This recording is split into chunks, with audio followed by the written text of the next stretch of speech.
இப்பொழுதும் கூட எபேசியருக்கு எழுதின நிருபத்தை இன்று முதல் தொடர்ந்து இது முடியும் வரை பார்க்க போகிறோம்.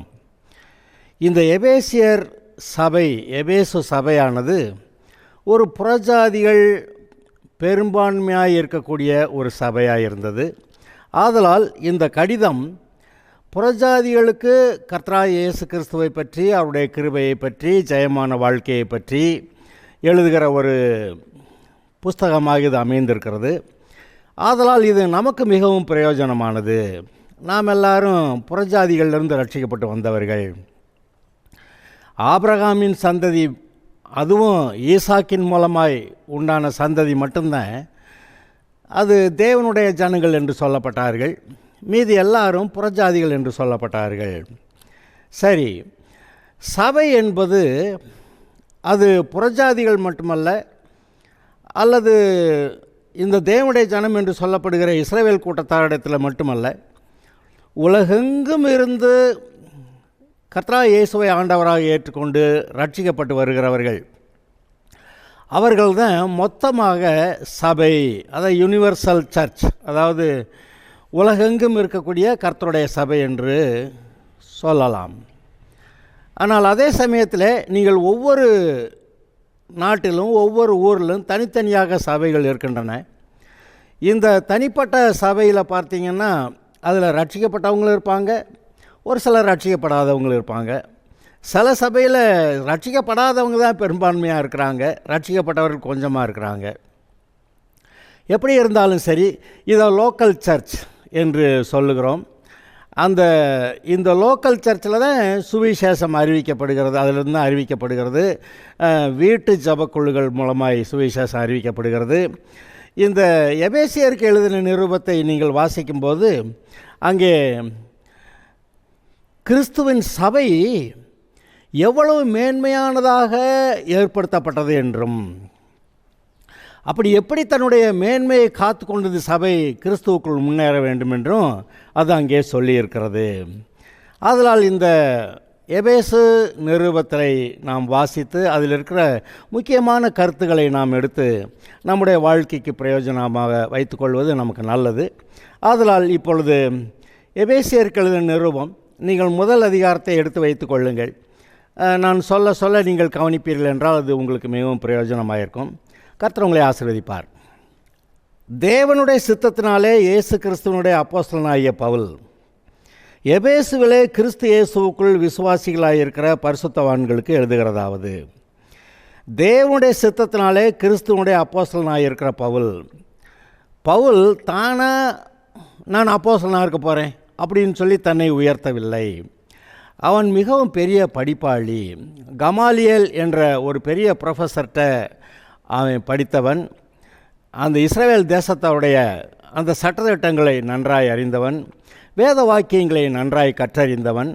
இப்பொழுது இயேசுவை ஆண்டவராய் ஏற்றுக்கொண்டு வந்தவுடனேயே கர்த்தர் அவனை அழைத்தார்.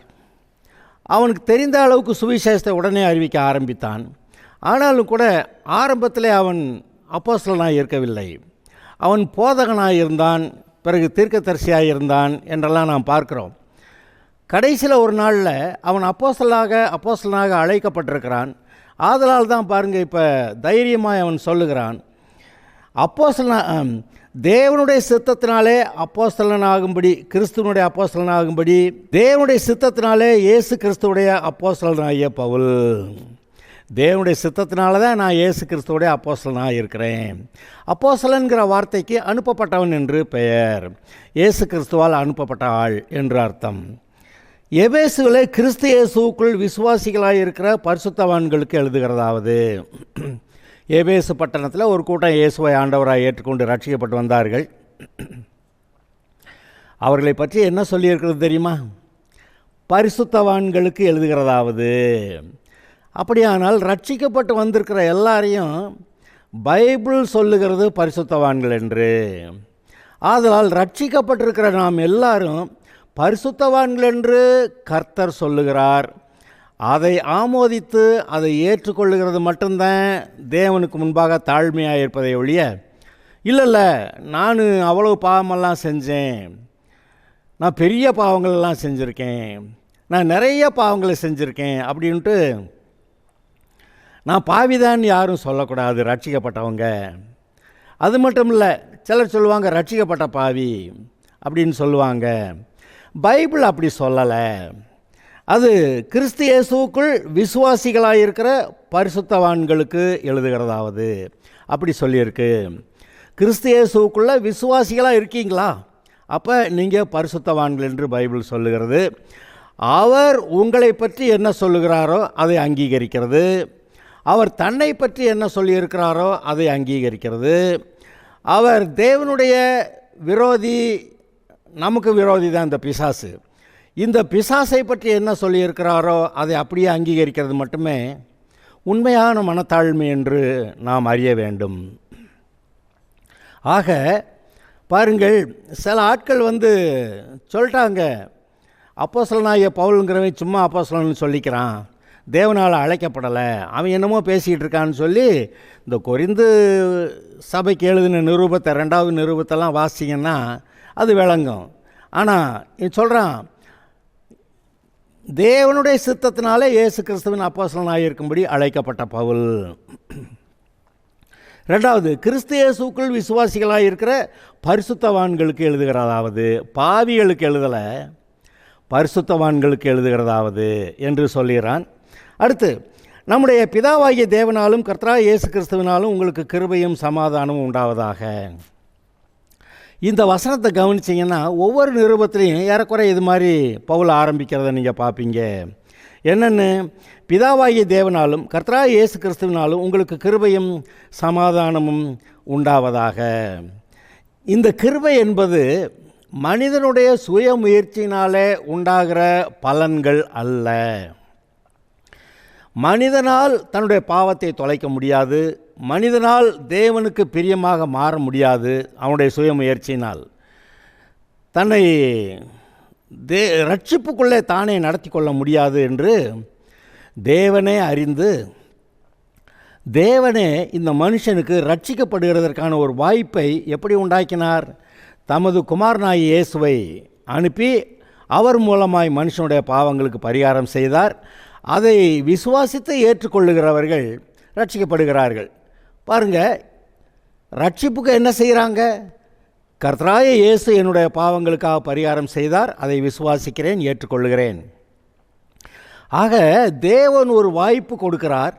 அதை ஏற்றுக்கொள்ளும்போது, விசுவாசித்து ஏற்றுக்கொள்ளும்போது ரட்சிப்பு உண்டாயிருக்கிறது. ஆக தேவன் கிருபையை கொடுக்கிறார். கிருபை என்றால் என்ன? தகுதி இல்லாதவர்களுக்கு கூட தேவன் பாராட்டும் தயை. அப்படி ரட்சிக்கப்படாத பாவிகளாக இருக்கிறவர்களுக்கு என்ன தகுதி இருக்கிறது? ரட்சிக்கப்பட ஒன்று கிடையாது. அவர்கள் பிசாசுடைய பிள்ளையாக இருந்து பாவத்திலே வாழ்ந்து பாவத்தையே செய்து தேவனுக்கு விரோதிகளாக இருக்கிறவர்கள். ஆனால் கர்த்தர் வருகிறார், கிருபையாக உனக்கு எந்த தகுதி இல்லாமல் இருந்தாலும் நான் நீ ரட்சிக்கப்படுறதுக்கு வாய்ப்பு உண்டாக்குறேன்னு சொல்லி தன்னுடைய குமாரனாகிய இயேசுவை சிலுவையில் பரிகாரம் செய்ய பண்ணினார்.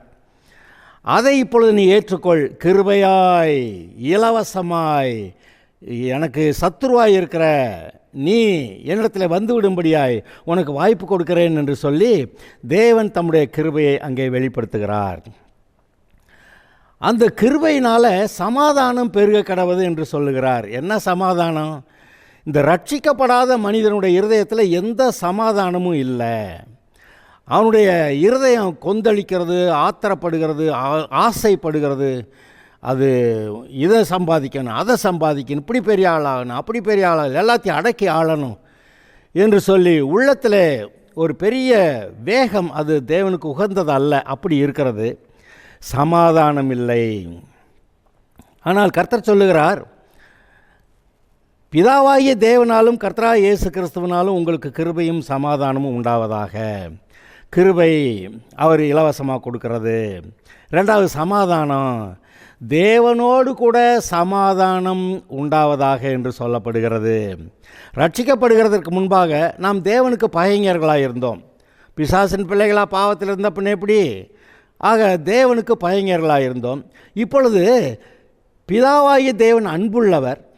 அவர் அன்பாக இருக்கிறதுனால மாத்திரம் நமக்கு ரட்சிப்பு உண்டாகலை. கர்த்தராகிய இயேசு கிறிஸ்து மனிதனுடைய பாவங்களுக்கு பரிகாரம் செஞ்சாகணும். பரிகாரம் செஞ்சிட்டாரு, அதனால் மாத்திரம் நமக்கு தேவனோட கூட சமாதானம் உண்டாகலை. ஆனால் நாம் தேவனுடைய அன்பையும் கர்த்தராகிய இயேசு கிறிஸ்து நமக்காக சிலுவையிலே செய்த பரிகாரத்தையும் விசுவாசித்து ஏற்றுக்கொள்ளும்போது அந்த பரிகாரம் நமக்கு பலிக்கிறது. ஆதலால் தேவனுக்கும் மனுஷனுக்கும் இருக்கக்கூடிய அந்த விரோதம் நீங்குகிறது. தேவனுக்கும் மனுஷனுக்கும் இடையே சமாதானம் உண்டாகிறது. ஆதலால் தான் இயேசுவை பற்றி சொல்லும்போது சமாதானத்தை உண்டு பண்ணும் ஆக்கினை தீர்ப்பு அவர் மேல் வந்தது என்று. தேவனுக்கும் மனுஷனுக்கும் சமாதானத்தை உண்டு பண்ணுறதற்கு ஒரு பெரிய ஆக்கினை தீர்ப்பை இயேசு அடைந்தார். அதான் சிலுவை பாடுகள். ஓகே, அப்போ இங்கே பாருங்கள், பாவத்தினாலே தேவனுக்கு விரோதமாக இருந்த மனுஷன் அவரோட கூட மறுபடியும் சமாதானமாகி இணைக்கப்பட்டு மறுபடியும் தேவனுடைய பிள்ளையாக தேவனுடைய குடும்பத்தில் இருக்கணுமானா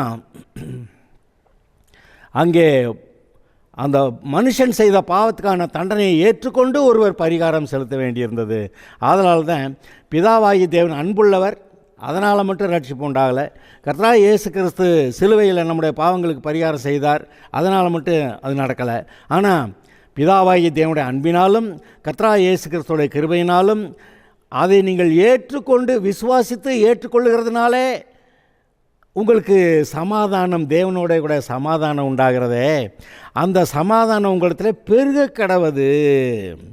உங்களுக்கு கிருபையும் சமாதானம் உண்டாவதாக என்று எழுதியிருக்கிறது. சரி, வேறு எந்த விதத்திலும் கிருபையும் சமாதானமும் வராதுங்க.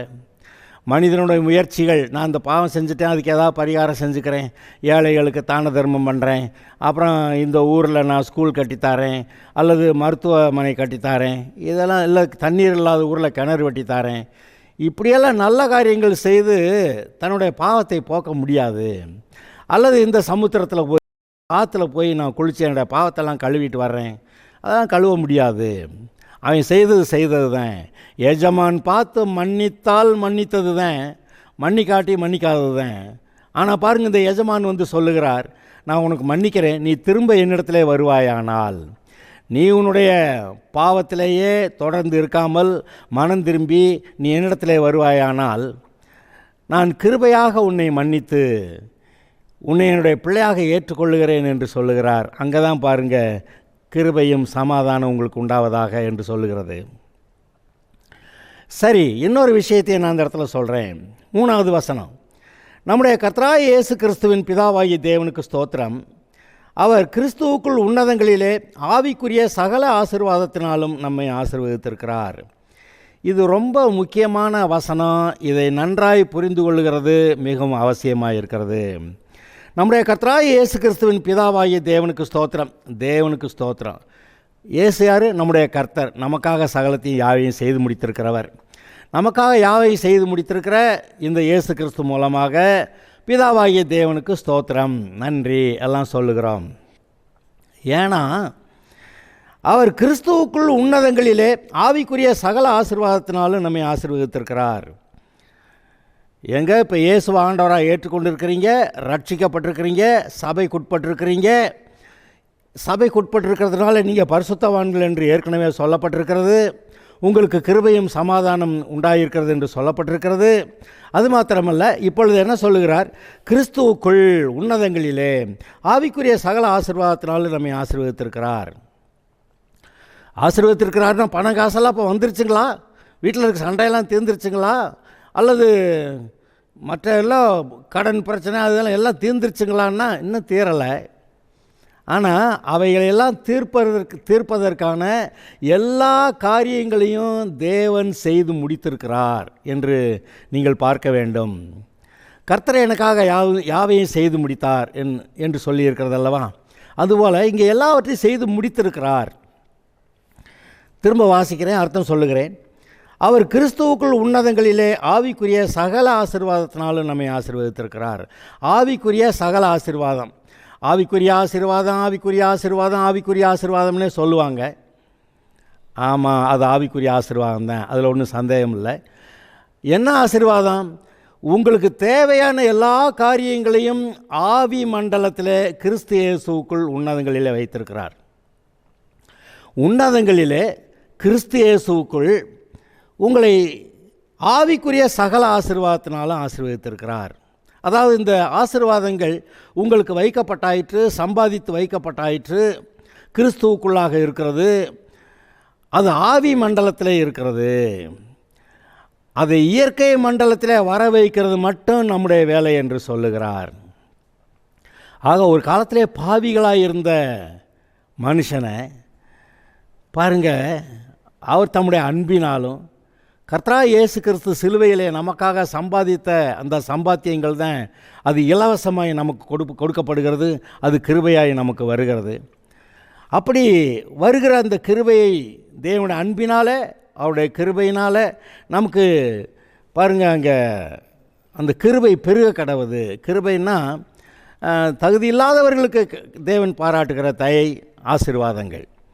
அது கிருபையும் சமாதானம் பெருக கடவுது, உண்டாக கடவுது.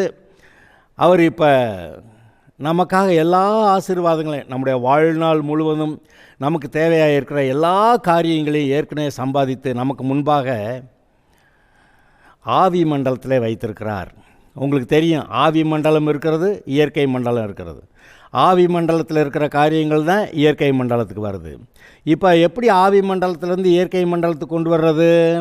இது இப்படி உண்டாக கடவுது என்று நீங்கள் சொல்ல அது உண்டாகும் என்று பைபிள் சொல்லுகிறது. தேவன் வெளிச்சம் உண்டாக கடவுது என்றார், வெளிச்சம் உண்டாயிற்று. அதுக்கு பிறகு ஆதியாகமம் 1வது அதிகாரத்துக்கு பிறகு நீங்கள் பார்த்தீங்கன்னா மனுஷன் அதை பேச வேண்டும்.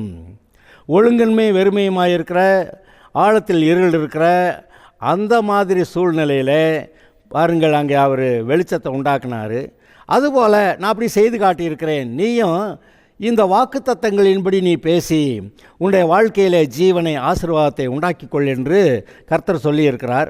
ஆதலால் இந்த ஆவி மண்டலத்தில் இருக்கிற ஆசீர்வாதங்களை நம்முடைய வாழ்க்கையில் இயற்கை மண்டலத்துக்கு கொண்டு வரும்படியாக விசுவாசத்தோடு தேவன் பேசியது போல பேசுவது அவசியமாயிருக்கிறது. அப்படி பேசும்போது அந்த நன்மைகளை நாம் பெற்றுக்கொள்ள முடிகிறது. எங்கே சொல்லுங்கள் பார்க்கலாம். பிதாவாகிய தேவன் கிறிஸ்துவுக்குள் உன்னதங்களிலே ஆவிக்குரிய சகல ஆசீர்வாதத்தினாலும் என்னை ஆசீர்வதித்திருக்கிறார். சரிதானா? ஓகே, இதை விசுவாசிக்க வேண்டும். விசுவாசம் இல்லாமல் தேவனுக்கு பிரியமாக இருப்பது கூடாத காரியம். ஆதலால் அவர் உண்டென்றும் நம்மை தேடுகிறவர்களுக்கு நன்மை செய்கிறவர் என்றும் விசுவாசிக்க வேண்டும். அப்படி விசுவாசிக்கலைன்னா தேவனுக்கு பிரியமாக இருக்கக்கூட முடியாது அப்படி சொல்லிட்டாரு. அதனால் நம்ம விசுவாசிக்கலாம். விசுவாசிக்க கடினமாக இருக்கிறதுங்க. கடினமாக இருந்தாலும் பரவாயில்ல, அவர் சொன்னதை நம்பணும். பேதுரு ஒரு இடத்துல சொல்லிட்டான், நான் மீன் பிடிக்கிறவன், நான் போய் எல்லாம் ராத்திரியெல்லாம் மீன் பிடிச்சா ஒரு மீனும் பிடிக்க முடியலை. ஆனால் இப்போ நீர் வலைகளை போடுன்னு சொல்கிறீங்க, மீன் கிடைக்காதுன்னு எனக்கு நல்லா தெரியும்.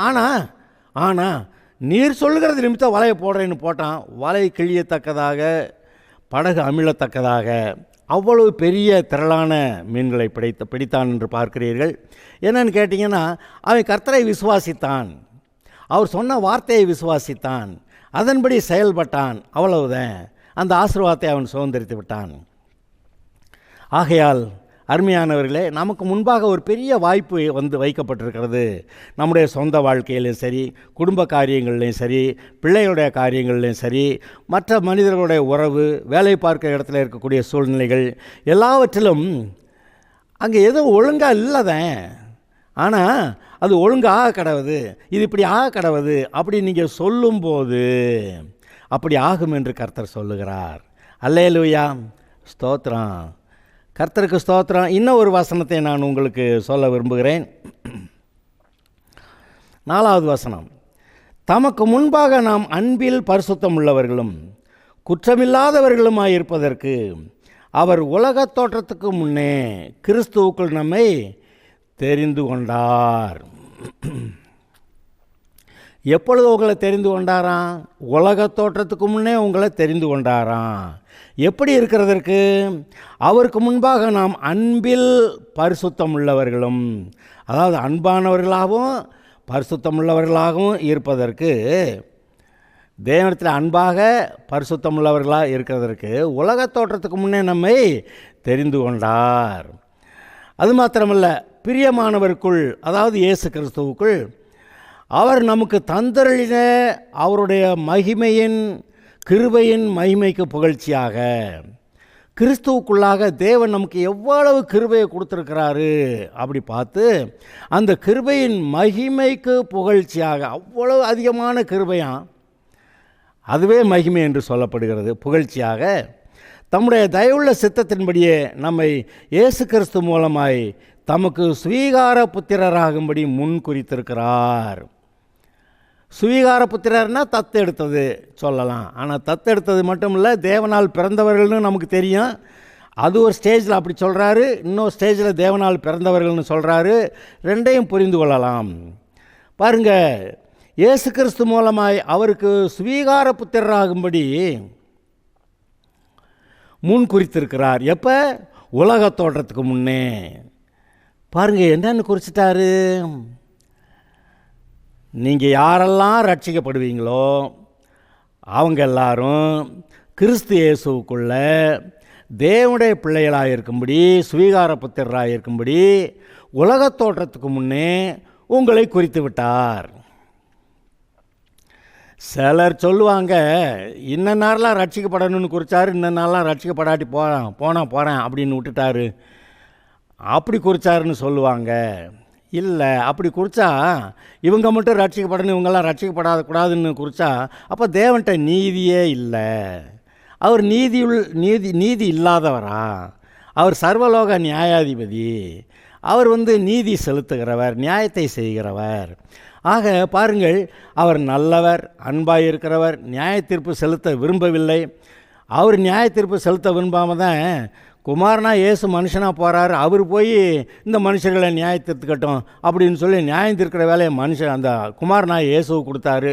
அந்த குமாரனும் கூட, நான் ரட்சிக்க தானே வந்தேன், நான் என்னத்துக்கு உங்களை நியாயம் தீர்த்த நரகத்துக்கு அனுப்புகிறேன், அதனால் நான் நியாயம் தீர்க்கலை, நான் பேசிய வார்த்தையை அவங்கள நியாயம் தீர்த்துக்கட்டும் அப்படின்னு சொல்லி கடைசிக்கு பார்த்தா அவனவனுடைய கிரியைகளின்படி அவனவன் நியாயம் தீர்க்கப்பட்டான்னு முடியுது. இப்படி அன்பாக இருக்கிற தேவன் மனுஷன் நியாயம் தீர்த்த நரகத்துக்கு அனுப்ப விரும்பலை. அவர் இப்படி அன்பாக இருக்கிற தேவன், அவர் பாருங்கள், உலக தோற்றத்துக்கு முன்னே இவங்க ரட்சிக்கப்படணும், இவங்க ரட்சிக்கப்படாதக்கூடாதுன்னு அவர் பிரிக்கலை. அவர் உலக தோற்றத்துக்கு முன்னே அவருடைய தூர பார்வையினாலே யாரெல்லாம் ரட்சிக்கப்படுவாங்கன்னு அவருக்கு தெரிஞ்சிச்சு. அப்படி யாரெல்லாம் ரட்சிக்கப்படுவாங்கன்னு அவருக்கு தெரிஞ்சிச்சோ அவங்கள எல்லாரையும் கிறிஸ்து இயேசு மூலமாய் தமக்கு சுவீகார புத்திரராகும்படி அப்பயே குறிச்சிட்டாரு. நீங்கள்லாம் உலக தோற்றத்துக்கு முன்னாடியே ரட்சிக்கப்பட்டிருக்கவங்களை பார்த்து சொல்கிறேன், உலக தோற்றத்துக்கு முன்னாடியே கிறிஸ்துவுக்குள்ள தேவனுடைய சுவீகார புத்திரராக இருக்கும்படி முன் குறிக்கப்பட்டீங்கிறத உங்களுக்கு தெரியுமா? அது எவ்வளவு சந்தோஷம், நீங்கள் முன் குறிக்கப்பட்டீர்கள். அது சரி, அப்போ இவ்வளவு இப்போ எத்தனை தலைமுறைகள், ஆதாமிலேருந்து இப்போ இருக்கிற வரைக்கும் எத்தனை தலைமுறைகள், இது நம்மளை தெரிஞ்சிருக்கிறாரு, இதுக்கு பின்னாடி வர்றவங்களையும் தெரிஞ்சிருக்கிறாரு. அவருடைய ஞானம், அறிவு, தலையில் இருக்கிற மயிரெல்லாம் எண்ணப்பட்டிருக்கிறது, இதெல்லாம் ஆச்சரியமாக இல்லையா? நீங்கள் மனம் திரும்புவீங்கன்னு அவருக்கு தெரிஞ்சிருக்கு. உங்களுடைய இருதயத்தில் என்ன நினைக்கிறீங்கன்னு அவருக்கு தெரிஞ்சிருக்கு. உங்களோட வாயில் சொல் பிறவாதற்கு முன்னே அதையெல்லாம் அறிந்திருக்கிறாருன்னு சொல்லியிருக்கிறாரு. எல்லாம் ஒரு பெரிய அற்புதமான, நம்ப முடியாத அளவுக்கு அற்புதமான அப்பேற்பட்ட தேவன் உங்களுடைய தேவன். அவர் உங்களுடைய பரலோக பிதாவாக இருக்கிறார். அவர் உங்களுக்கு எத்தனை பேருக்கு சந்தோஷம், இந்த தேவன் உங்களுடைய தேவன்னு எத்தனை பேர் சந்தோஷப்படுவீங்க? அல்லேலூயா. இந்த தேவன் நமது தேவன் அப்படின்னு சொல்லி சந்தோஷமாக ஆர்ப்பரிப்போடு கூட நாம் வாழலாம். அது மாத்திரமல்ல, இன்னொரு வசனத்தை உங்களுக்கு வாசிக்கிறேன். 7வது 8வது வசனங்கள். அவருடைய கிருபையின் ஐஸ்வர்யத்தின்படியே இவருடைய இரத்தத்தினாலே பாவ மன்னிப்பாகிய மீட்பு இவருக்குள் நமக்கு உண்டாயிருக்கிறது. பாவிகளாக இருந்த நமக்கு எப்படி மீட்பு வந்தது? அவருடைய கிருபையின் ஐஸ்வர்யத்தின்படியே, தேவனுடைய கிருபை, பெரிதான கிருபை, அவருடைய ஐஸ்வர்யத்தின்படியே இவருடைய இரத்தத்தினாலே, இயேசு கிறிஸ்துவோடைய இரத்தத்தினாலே பாவ மன்னிப்பாகிய மீட்பு. பாவ மன்னிப்புன்னா வெறும் பாவ மன்னிப்பு மட்டும் தான், அப்போ நரகத்துக்கு தப்பிச்சுக்கிறலாம். ஆனால் மீட்புன்னா ஆதாம் இழந்ததெல்லாம் திரும்ப பெற்றுக்கொள்கிறது. பாவமன்னிப்பாகிய மீட்பு இவருக்குள் நமக்கு உண்டாயிருக்கிறது. அருமையானவர்களே, இது எவ்வளோ அற்புதமான காரியம். ஆக நான் திரும்ப இதை வாசிக்கிறேன். தேவனுடைய சித்தத்தினாலே இயேசு கிறிஸ்துவுடைய அப்போஸ்தலனாக இருக்கிற பவுல் எபேசுவிலே கிறிஸ்து இயேசுவுக்குள் விசுவாசிகளாக இருக்கிற பரிசுத்தவான்களுக்கு எழுதுகிறதாவது: நம்முடைய பிதாவாகி தேவனாலும் கர்த்தராகிய இயேசு கிறிஸ்துவினாலும் உங்களுக்கு கிருபையும் சமாதானமும் உண்டாவதாக. நம்முடைய கர்த்தராகிய இயேசு கிறிஸ்துவின் பிதாவாகிய தேவனுக்கு ஸ்தோத்திரம். ஏனென்றால் அவர் கிறிஸ்துவுக்குள் உன்னதங்களிலே ஆவிக்குரிய சகல ஆசீர்வாதத்தினாலும் நம்மை ஆசீர்வதித்திருக்கிறார். எங்கே சொல்லுங்க பார்க்கலாம்? கிறிஸ்துவுக்குள் உன்னதங்களிலே ஆவிக்குரிய சகல ஆசீர்வாதத்தினாலும் என்னை ஆசீர்வதித்திருக்கிறார். இந்த ஆசீர்வாதங்கள் ஆவி மண்டலத்தில் இருக்கிறது. நான் அதை என்னுடைய வாழ்க்கையிலே உண்டாகு என்று சொல்ல அது என்னுடைய வாழ்க்கையிலே இயற்கை மண்டலத்திலே உண்டாகும். அல்லேலூயா, கர்த்தருக்கு ஸ்தோத்திரம். சரி, 4வது வசனம். அவருக்கு முன்பாக நாம் அன்பில் பரிசுத்தம் உள்ளவர்களும், யார்? பிதாவாகி தேவனுக்கு முன்பாக நாம் அன்பில் பரிசுத்தம் உள்ளவர்களும் குற்றமில்லாதவர்களுமாக இருப்பதற்கு. எப்பேற்பட்ட பாவிகளை, எப்பேற்பட்ட ஆட்களா கர்த்தர் மாத்துறாரு, ஒரு பாவமும் இல்லாமல். அவர் கேட்டால் புது சிருஷ்டின்றாரு, கேட்டால் பாவமே செய்யாதையும் போல் நான் நினச்சிக்கிறேன்றாரு. நீ செஞ்ச பாவத்தெல்லாம் நான் இனிமேல் நினைக்கிறதில்ல அப்படின்றாரு. இனிமேல் நான் கோவப்படுறதில்லை அப்படின்றாரு. உண்மையில் மனதுருகுகிற கர்த்தர் சொல்கிறாருன்றாரு. என்னெல்லாம் சொல்கிறாரு பாருங்களேன். இதெல்லாம் ஒரு பெரிய சந்தோஷம். நம்முடைய பிதாவாகி தமக்கு முன்பாக நாம் அன்பில் பரிசுத்தம் உள்ளவர்களும் குற்றமில்லாதவர்களுமாக இருப்பதற்கு அவர் உலகத் தோற்றத்துக்கு முன்னே கிறிஸ்துவுக்குள் நம்மை தெரிந்து கொண்டார். இது உண்மையிலே சந்தோஷம்தான். சரி, அதாவது உலகத் தோற்றத்துக்கு முன்னே நம்மை தெரிந்து கொள்ளணும்னா அவருக்கு நம்ம மேலே எவ்வளவு அன்பு ஆசை இருந்திருந்தால் உலகத் தோற்றத்துக்கு முன்னே நம்மளை குறித்து வச்சுருப்பார். இவங்கெல்லாம் நம்ம ஆளுங்க, இவங்கெல்லாம் நம்ம ஆளுங்க அப்படின்னு சொல்லி. இப்போ உங்கள் பேரை சொல்லிக்கிங்க, உங்கள் பேரை சொல்லிவிட்டு என்னையெல்லாம் அவருடைய ஆளுன்னு குறித்து வச்சுட்டாரு. உண்மைதானா? உங்கள் மேலே எவ்வளோ பிரியமாக இருந்திருந்தா, எவ்வளோ அன்பாக இருந்திருந்தா, என்னை நேசிக்கிறவங்க, என்னுடைய குமாரனுக்கு ஒப்பாக இருக்கிறதுக்கு, என்னுடைய சுவீகார புத்தராக இருக்கிறதுக்கு நான் முன்குறிக்கிறேன் அப்படின்னு சொல்லியிருப்பார். அங்கே தேவனுடைய அன்பை நீங்கள் பாருங்கள், அது எவ்வளோ விசேஷமானது என்று. அது மாத்திரமில்லை, பிரியமானவருக்குள் அந்த இடத்துல இயேசு கிறிஸ்துவுக்குள் தாம் நமக்கு தந்தருளின தம்முடைய கிருபையின் மகிமைக்கு புகழ்ச்சியாக. அவருடைய மகிமை அவ்வளவு அதிகமாக, அது கிருபை அவ்வளவு அதிகமாக, அது மகிமைன்னு சொல்கிற அளவுக்கு அவருடைய கிருபை பெருகியிருக்கிறது. புகழ்ச்சியாக தம்முடைய தயவுள்ள சித்தத்தின்படியே. ஏதாவது அவருக்கு சித்தம் இருக்கா இல்லையா? நம்ம ரட்சிக்கப்படுறது அவருடைய சித்தமா இல்லையா? நமக்கு ஆசீர்வதிக்கப்படுறது அவருடைய சித்தமா இல்லையா? சுகமாக இருக்கிறது அவருடைய சித்தமா இல்லையா? இல்லை பணம் காசெல்லாம் இருந்து நம்முடைய தேவைகள் சந்திக்கப்படுறது சித்தமா இல்லையா? நம்ம சமாதானமாக இருக்கிறது, மற்ற ஜனங்களோட சமாதானமாக இருக்கிறது, இந்த உலகத்துக்கு ஒளியாக இருக்கிறது, பூமிக்கு உப்பாக இருக்கிறது, இயேசுவே ரட்சகர், இது தேவாதி தேவனே தேவன், இவரே ரட்சகர்னு உலகத்துக்கு சொல்லும்படி உங்களை சாட்சியாக வச்சுருக்கிறாரு, இதெல்லாம் சித்தமாக இல்லையான்னு போய் ஜோசியம் கேட்க வேண்டிய அவசியமே இல்லைங்க.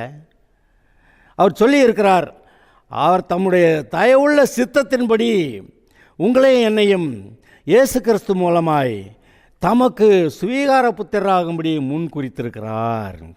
அவருடைய கிருபையின் ஐஸ்வர்யத்தின்படியே இவருடைய இரத்தத்தினாலே பாவ மன்னிப்பாகிய மீட்பு இவர்கள் நமக்கு உண்டாயிருக்கிறது. ஆஹா, எவ்வளவு அற்புதம், எவ்வளவு சந்தோஷம். ஆம் அருமையானவர்களே, கர்த்தருக்குள் இந்த வசனங்களை தியானித்து பாருங்கள். சில சமயத்தை கேட்டுட்டு போனால் அப்படியே போயிடும். கேட்டுட்டு போகும்போது அப்படியே வழி அருகே விழுந்த விதை போல் அது காக்கா புரிட்டு போயிடுது. அப்புறம் கேட்டு நல்லா கவனிக்காமல் இருக்கும்போது அம்மாமா ஏற்றுக்கிட்டான், ஸ்தோத்திரம் அப்படின்ட்டு. ஆனால் வீட்டிலையும் ஊர்லேயும் பிரச்சனை வந்தவுடனே அந்த விதை கருகி போகிறது, வசனம் கருகி போகிறது. முள்ளுள்ள இடங்களில், இந்த உலக ஆசை எல்லாம் இருக்கிற இடத்துல அப்படிப்பட்ட இருதயத்தை இந்த விதை விழுந்தால் அது பலன் கொடுக்காமல் போயிடுது. ஆனால் உங்களுடைய இருதயம் நல்ல இருதயமாய் இந்த வசனங்களை தியானிக்கிறதாய், இந்த வசனங்களை ஏற்றுக்கொள்ளுகிறதாய், இந்த வசனங்களை ஏற்றுக்கொண்டு வாக்குத்தத்தங்களை நிமித்தம் கர்த்தருக்கு நன்றி சொல்லி ஸ்தோத்திரம் சொல்லுகிறதாய், நன்றி ஆண்டவரே என்று சொல்லி அவருடைய சமூகத்தில் அமர்ந்து அவருக்கு காத்திருந்து அவரை நோக்கி பார்த்து இருக்கும்போது இந்த எல்லா ஆசீர்வாதங்களையும் நீங்கள் சுதந்திரிக்கிறீர்கள். அல்லேலூயா, கர்த்தருக்கு ஸ்தோத்திரம். ஹல்லேலூயா. எத்தனை பேர் சந்தோஷமாக ஹல்லேலூயா சொல்லுவீங்க? Okay, God bless you.